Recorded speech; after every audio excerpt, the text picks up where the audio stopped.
This is the most exciting thing that has happened to Pokemon Unite since the release of this game. I cannot wait for all of the changes that have come in this big update, but if you're here to see all of them, let's get straight to the video. Welcome trainers, my name is Blake. We're not even going to waste any time. Let's check out these changes. Straight in, we have here the general things that are being added. Obviously, Serena we knew was coming. I don't know too much about this Pokemon yet. Obviously, be looking out for my guide on how to play this Pokemon. We also have some new items added to the shop. I haven't even loaded up the game yet, so I don't know what these are, but that sounds really exciting. Master rank increase and decrease rates altered. I think what they said, what I read in another article, was that it means winning is actually going to give you more points, so that if you have a 50% win rate, probably you're a little less likely to decline. That's just my guess. I don't think it'll help a lot of the balance that needs to happen from Masters, but it's a start, and so we'll take it. Also, progression points will now protect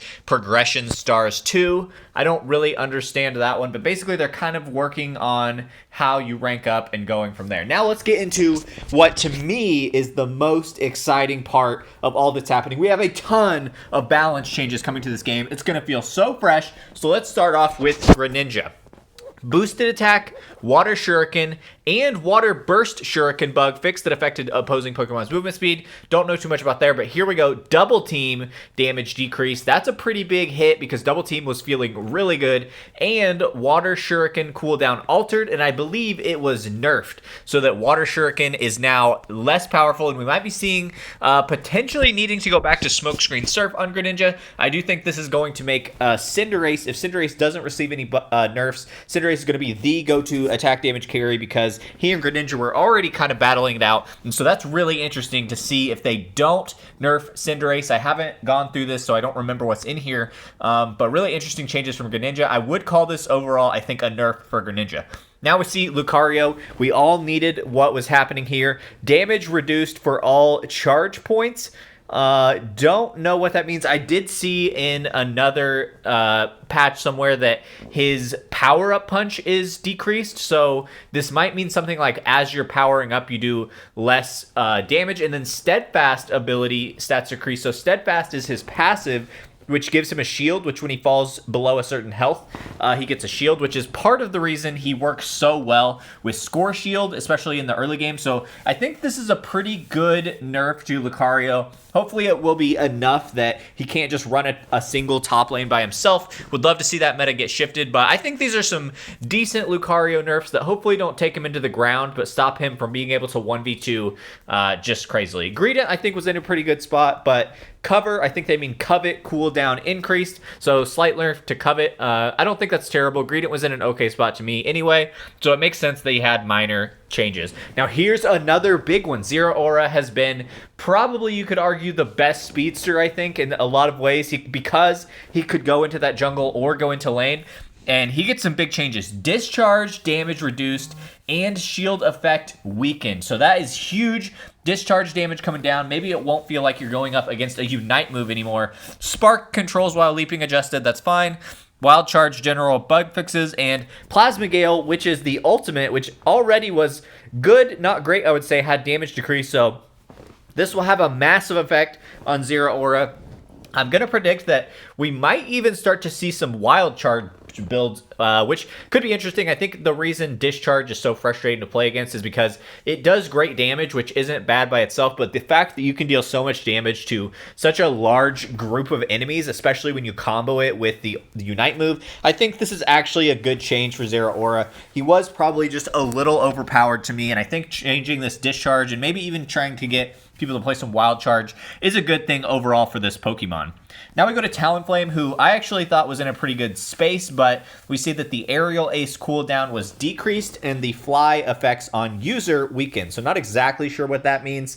Obviously, we don't get the best patch notes, but it sounds like maybe, now I can't remember for sure, I don't play a lot of Talonflame, if you choose between Aerial Ace or Fly. We've seen them do this a lot on other Pokemon where they see that, you know, a ton of people are picking Fly, and so they do a slight nerf to Fly and a slight buff to Aerial Ace, just to try to get a little more of a balanced meta where people are making not just one exact correct build. So let me know if that's what's actually happening, if you're choosing between Aerial Ace or Fly here, but that could be a slight change to the Pokemon. Doesn't look like anything too crazy. Now, Snorlax, these next couple Pokemon, absolutely amazing. This is what I'm so excited for. Snorlax and some other Pokemon actually have moved down, meaning that they're going to level up a level faster. And this is huge. This is, to me, the best change they've made in the game to date.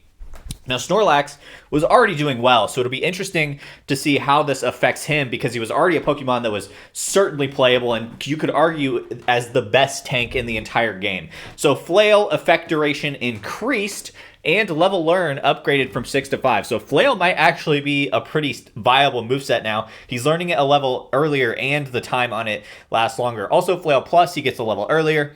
Heavy Slam, he gets a level earlier. Same for Heavy Slam Plus.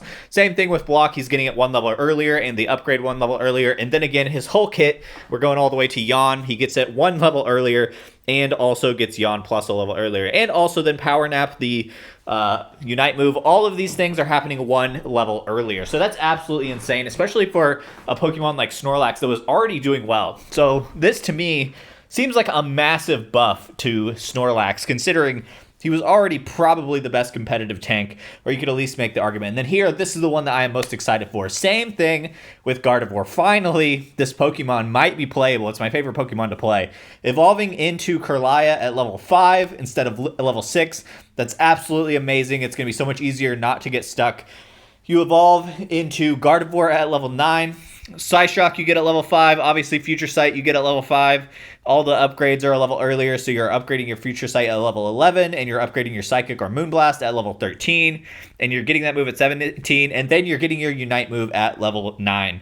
So big changes for Gardevoir. I think it might actually do some of the things it needs to make this somewhat of an option. We'll see how it goes as far as the competitive play. Obviously, I've had some videos here. I think Gardevoir has already been playable for solo queue if you're not trying to rank up super well. You know, any Pokemon can be good in the right hands, particularly in a solo queue environment where you're not going up against competitive teams. And then this one is probably the one that the community, I would say, is most excited about. Garchomp, same things. All of these things are going to be a level earlier, so evolving into that Gabite at level 5, evolving into the Garchomp at level 9 instead of level 10, getting that Unite move at level 9 instead of 10. And then also we saw in the video that it looked like there was maybe a little bit of a rework. Let's see if we can find any info on that. Dig changed, Dig Plus, Dragon Lush level changed, update from 8 to 7 level. Yeah, so doesn't have any word on if we actually did see a rework or not. I haven't got a chance to play this Pokemon yet, but it looked like there's some way to double Earthquake. Maybe that's in the Unite move. Maybe that's on the Earthquake itself. And then, so that's super exciting. I think this could be what Garchomp needs to actually be competitively good. I mean, we've already seen some people like Crashy trying to run this just because of the Pokemon's ability to solo objectives, and when it gets going, it's amazing. And so especially if you watch Phil, also known as Yumus, like, he's just going to go off with this Pokemon. He was already making it work exceptionally well, and now that it has these huge buffs, I'm going to be a little bit more scared to actually go up against the Garchomp now. Mamoswine, all the exact same things. I've been saying Mamoswine was a very playable tank for a pretty long time since he's come out, but he kind of got lost in the meta, and I think these changes getting upgraded earlier could actually make him be able to compete as a tank in this game. I think he's really solid. It looks like they didn't change any of his movesets or buff or nerf any of his kits. They're just going to start with this, which makes sense. So let's keep going, and you see almost every Pokemon it feels like is hit in this balance patch, which I think is incredible. I'm so excited for. We have Eldegoss. It looks like just boosted attack bug, fixed the affected opposing Pokemon's movement speed. It's just a small bug fix. It looks like Gengar got a bug fix, Cramorant had a bug fix, Blastoise had a bug fix, Sylveon had a bug fix. 2 bug fixes. Wigglytuff also had a bug fix. Lots of bug fixes. They've been working hard behind the scenes, clearly. This is the update we have been waiting for. Now, here is a big one, guys. Listen up. This is huge. HP recovered from scoring goals is reduced. So I go back to thinking about that Lucario. Already, he's getting that nerf. And now, the fact that your healing from scoring is going to be reduced, it's going to be so much harder for Lucario to solo queue a top lane. I don't think that strategy is going to be viable anymore, considering that you're not going to get as much healing from scoring a goal. So I think that is a massive, massive change that will really feel the effects of. I don't know if anyone is pointing this out yet, but I think this change is one of the biggest that is actually happening if it's a fairly significant change, because it makes it so much harder to run your stacking items. This could completely change the meta. So I'm really excited to see what that does. And then Remote Stadium, and this one specifically, Eos energy dropped from a KO'd Pokemon is reduced. So I'm assuming this means if you KO an enemy, like a player, not a wild Pokemon, it's changed, because it didn't ever feel to me like if you were KOing a Apom that you were getting too much energy. So my guess is that if you eliminate a trainer, maybe they were feeling like if they had all 50 and they dropped 25, that was too much. So seems reasonable. I don't know how that will affect the game. Citrus berries actually completely disappear after 5 minutes. I think this could open up some new strategies to potentially leave the opponent's top first lanes in either your top or your bottom lane and just get a big massive overdunk on it later. So that's pretty interesting change.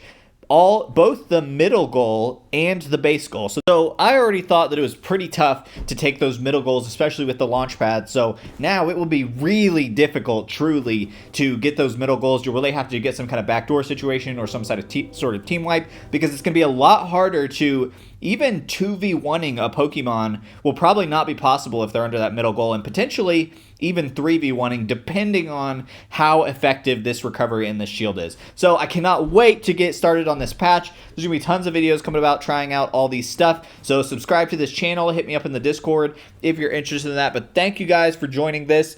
Good luck out there, my friends.